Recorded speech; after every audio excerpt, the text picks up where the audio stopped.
Hindi lahat ng magulang nagiging aware sa ganitong klaseng concern. Minsan nagkakagulatan na lang, depressed na pala yung bata and all, pero at least ikaw nakikita mo yung direksyon pagka nagpatuloy-tuloy yung anak mo. Hindi mo kalaban una yung social media, pero hindi rin ito dapat maging substitute sa tunay na koneksyon. Kaya huwag mong sukuan dahil ang panahon ngayon, hindi lang tungkol sa discipline, kundi direction. So number one, i-reclaim mo muna yung puso niya before correcting the habit. Reclaim the heart before the correction. Before mo limitahan yung cellphone, kunin mo muna ulit yung puso niya. Ang point dito, connect before you correct.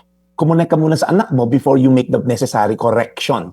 Hindi agad yung pagbabawal ang kailangan mo agad i-impose, kundi presensya mo. Maglaan ka ate ng consistent na no phone bonding time with him or with her. Hindi ko alam kung anak mo, lalaki, babae, no? Kahit 30 minutes lang a day. Sabi kayong kumain, maglakad sa village, manood ng movie together without gadgets. So kapag naramdaman niyang kasama ka niya, at hindi sermon na about sa telepono niya, malamang medyo may mag-open yung kanyang puso. Sabi sa mga Kawikaan 22:6, ituro sa bata ang daang dapat niyang lakaran.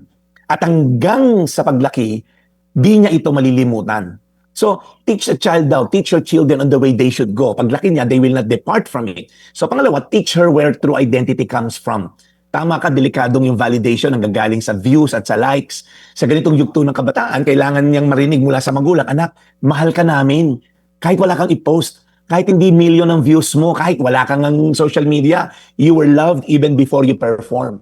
Ipaalala mo sa kanya na ang halaga niya ay hindi nasusukat sa algorithm, kundi sa imahe ng Diyos, right? Na binigay sa kanya. That she or he is a dearly child of God. So, pwedeng yung gawin na sa family, meron kayong verse of the week, mga Bible verses about identity para ma-reinforce yung kanyang identity ay binigay ng the one who created him or created her. And lastly, guide her, don't just guard her.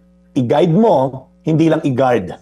Hindi masama mag-set ng rules, pero mas epektibo kung may rason. Ano ba yung why behind the what? Hindi yung, bawal na mag-telepono ngayon, bawal na mag-social media. Bakit? Tatanungin ka ng anak mo. Matatalino na mga bata ngayon. So, halimbawa, instead of saying, bawasan mo social media mo, sabi mo, gusto ko sabay tayong mag-digital detox, anak, kasi ako rin, nahuhook na rin ako sa Facebook na to eh. Gusto ko, anak, magsabay tayong walang hawak na cellphone for this whole day and let's just explore yung city and stuff like that. Encourage mo yung real-world hobbies, pickleball, na uso ngayon, baking. Bahala ka kung anong gusto mong maging trip kasama yung anak mo. And lastly, pagdasal mo.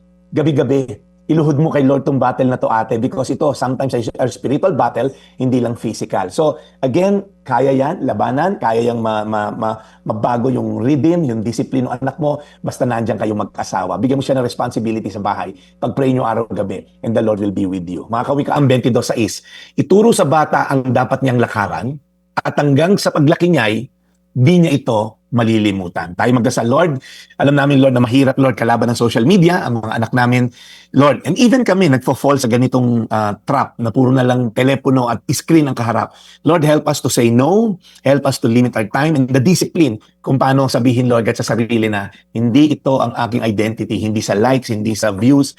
Turuan mo, Lord, ang mga magulang magkaroon ng wisdom to model it before their children na hindi lang puro no, pero sila ginagawa rin yung mga hindi dapat gawin. So, salamat, Lord, kay ate sa pagbibigay ng kanyang panahon para sumulat at bigyan mo siya ng kalakasan. Malabanan, Lord, itong laban sa pagpapalaki ng anak na matino. In Jesus' name, Today's Amen. Reflection with Pastor Jeff Eliscopides.